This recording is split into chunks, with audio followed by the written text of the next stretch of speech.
Olá, bem-vindos ao Ponto de Vista. O Brasil é o país que mais mata a população LGBTQIAP+ no mundo.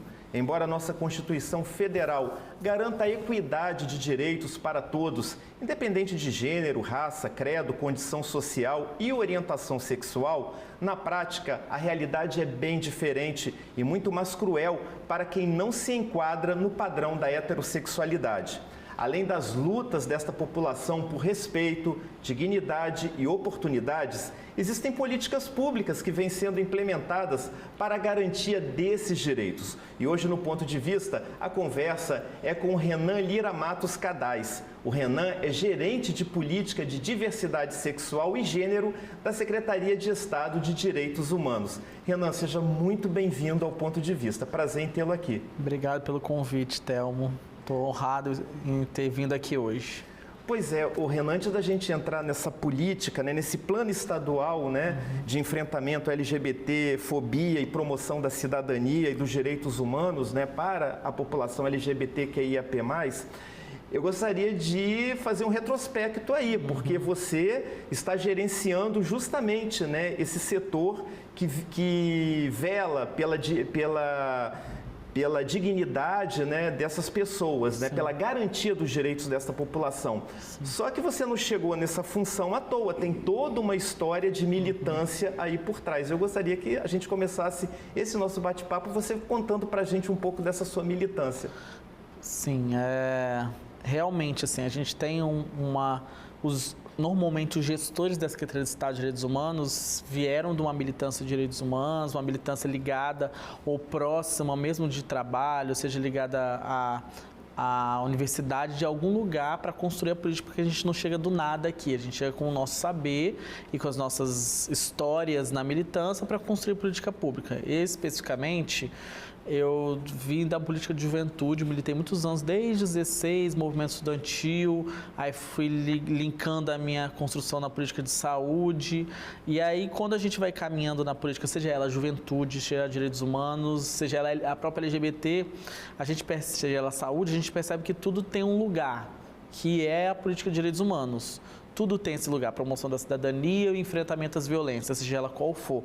E aí eu caminhei nos últimos 10 anos na política de direitos humanos, especificamente neste lugar da política LGBT, uma vez que eu sou um homem gay, então aí eu entendi a necessidade da gente construir política a partir da redução das violências que eu via acontecendo não só comigo, mas com a minha população, seja no ambiente escolar, no acesso a direitos, no direito ao amor, que eu não tinha e individualmente, também coletivamente a gente não teve. Hoje a gente vem avançando bastante, mas aí eu acredito muito que esse lugar da militância que constrói o que a gente hoje vê, que a gente chama, que é o que você já trouxe, que é a política pública, assim, que é o que a gente precisa fazer, a gente precisa transformar as dores e as dificuldades em política pública. E aí o nosso trabalho passa por isso. A gente sabe que é uma dificuldade ainda muito grande, Sim.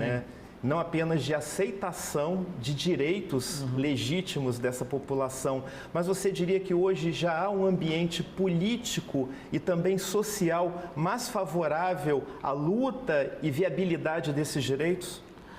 Se a resposta fosse objetiva, eu diria não.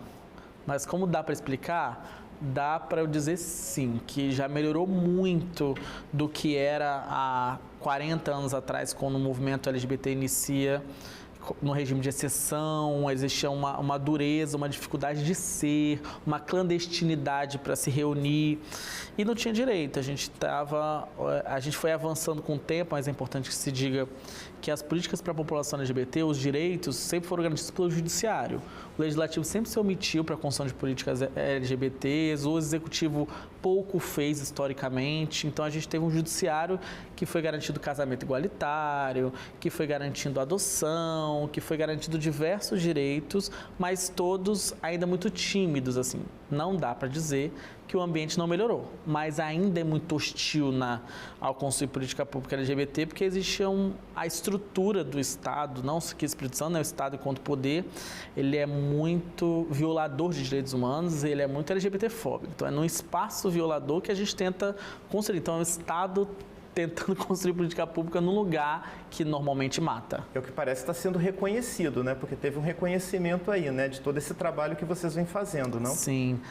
No ano passado teve o primeiro mapeamento de políticas públicas no país, um mapeamento nacional, que teve o apoio do Ministério dos Direitos Humanos, foi algumas instituições nacionais, o Fundo Positivo de Direitos Humanos, e aí eles mapearam os 26 estados e o Distrito Federal com a parte do plano, que até o senhor já trouxe, com a gerência que hoje eu ocupo, o Conselho Estadual LGBT e algumas avaliações institucionais, a organização do Estado, e o Espírito Santo ficou em terceiro lugar geral.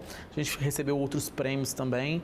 O nosso Conselho Estadual LGBT é o mais transparente e eficiente do país. O nosso plano ficou entre os 5 primeiros, então a gente recebeu alguns prêmios separados, mas o geral a gente fica em terceiro lugar. Isso para nós assim, é uma vitória, porque a gente tem uma política muito recente no Espírito Santo, política LGBT, então a gente, nos últimos 4 anos, nossa orientação era organizar a casa, como é entregar o plano, descrever os projetos, então ganhar isso tem esse potencial de que a gente conseguiu entregar essa organização nos últimos 4 anos. Pois é, né? E nós temos aí, né, o plano, né? Plano preparado, né? E eu gostaria de entrar agora um pouco no detalhamento desse plano, que diretrizes esse plano aí ele prevê para serem implementadas, né? Para garantir realmente, né, os direitos legítimos dessa população LGBTQIAP+, né? Então, Telmo, o plano ele foi um processo de escuta desde 2008.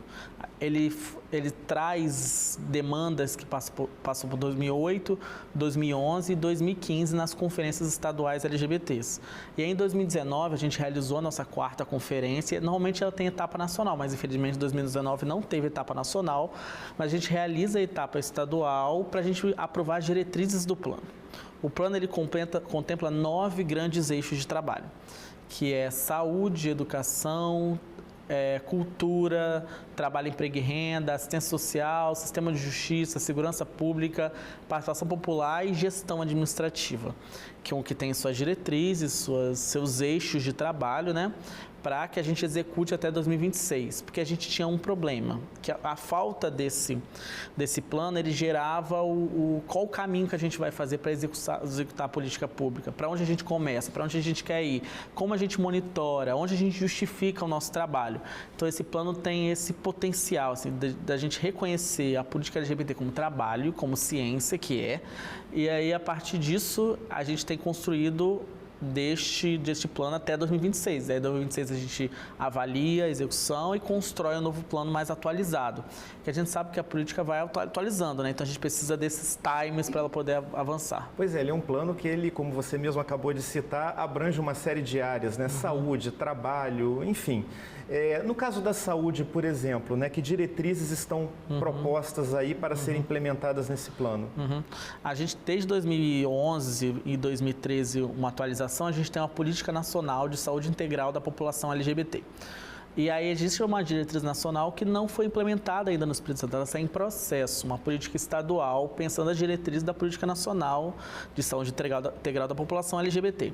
Então aí, a partir do plano, até próxima já entrega do plano, a gente abre um grupo de trabalho lá na Secretaria de Estado da Saúde, que é o grupo de trabalho para pensar a estadualização dessa política e pensar as linhas de cuidados, pensar a harmonização das pessoas trans, que hoje o Espírito Santo ainda não faz essa harmonização, pensar o acesso, o respeito ao nome social. O Espírito Santo tem uma portaria de 2021 que ela garante o acesso das pessoas trans nos serviços de saúde conforme a sua identidade de gênero e o respeito ao nome social, que é um problema no Espírito Santo ainda. Muitas pessoas trans ainda têm muito problema, então a gente precisa pensar em formação para os profissionais, criação de fluxos para acesso dessa população aos serviços, pensar também que a população de homens gays e bissexuais e pessoas trans são população-chave para o HIV/AIDS e outras ISTs, então é pensar políticas para redução, sem criar estigma, logicamente, mas também é que a gente consiga fazer garantir que esse acesso seja o menos violador possível. Outras 2 áreas bastante sensíveis, né, extremamente importantes, que é a educação e oportunidades de trabalho, né? Até porque muitas pessoas, por conta de sua orientação sexual e por sofrerem muito bullying e até mesmo outros tipos de violência no ambiente escolar acabam se afastando da escola e com isso acaba comprometendo até mesmo uma possível profissionalização. O que vocês estão prevendo aí no campo de educação e trabalho? Então, a gente tem dados muito cruéis em relação ao tema, porque as pessoas trans, em especial, elas são evadidas da escola por N questões, pelo desrespeito ao nome social, pelo desrespeito ao seu gênero, à sua identidade de gênero e também pelas diversas violências que são sofridas no ambiente escolar. Então, no âmbito escolar, a gente precisa fazer a discussão nesse sentido de uma escola que seja inclusiva, uma escola que garanta que aquele corpo trans, ou até mesmo de mulheres lésbicas e homens gays, que entenda que está tudo bem você ser um LGBT. Que aqui é a luta pela igualdade, só que não quer sofrer no ambiente escolar. Então, a gente precisa pensar um ambiente de respeito garantidor. Em especial da oportunidade de trabalho, a gente tem pensado para os próximos 4 anos, como eu disse agora há pouco, os últimos 4 foi o processo de organização. Agora a gente precisa executar, não tem como a gente ficar organizando por 8, 12 anos. E aí os próximos 4 anos é para a gente entregar como prioridade, a secretária Nara traz como prioridade a empregabilidade LGBT, em especial da população trans. Então, a gente está no processo de criação de um espaço estadual, um centro de cidadania, que possa agregar a empregabilidade LGBT, o processo de formação em direitos humanos, de reconhecimento do seu corpo, de valorização, de diálogo externo também, que a gente não tem que falar só com a população LGBT, logicamente. A gente precisa falar com quem não é LGBT para que entenda de quebrar alguns tabus, que a sociedade tem alguns tabus, uma falsa ideia do que é a política para a população LGBT. Então, o papel desse centro vai ser isso, garantir essa oportunidade via Qualificar S, via outros mecanismos e também encaminhar para o mercado de trabalho. Que tabus seriam esses? Que tabus seriam esses? Das políticas, existe alguns tabus. O primeiro deles que eu posso dizer é existe uma falsa ideia de que a população LGBT quer privilégios, quer direitos, quer acabar com a família, que a população LGBT quer erotizar crianças. Houve uma falsa ideia, muitos anos atrás, da ideia do kit gay, essas coisas que nunca existiram. Assim, a gente tem um projeto lá que é o projeto de formação, que a gente alcançou 8.000 pessoas nos últimos anos. Então, a ideia é que a gente desmitifica essa ideia de que o que a gente quer é igualdade, entender que a população é diferente em busca de uma igualdade, possível igualdade, né? Agora, uma outra área que é extremamente sensível a essa população é a área de segurança, né? E aí, realmente, muitas vezes, o apoio que ela deveria ter dos agentes de segurança, ela acaba não tendo, né? E o que vocês estão pensando aí neste plano com relação a isso?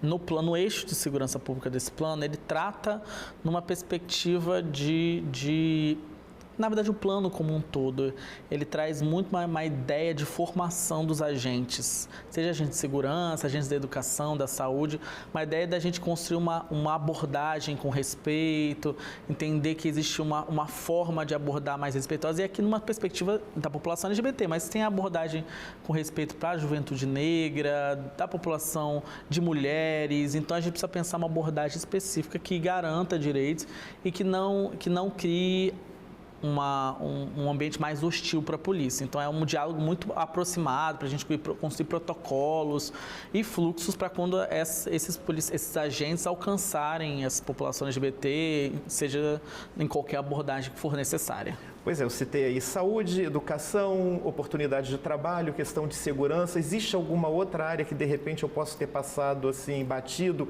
e que seria fundamental e que está contemplada aqui nesse plano? Tem.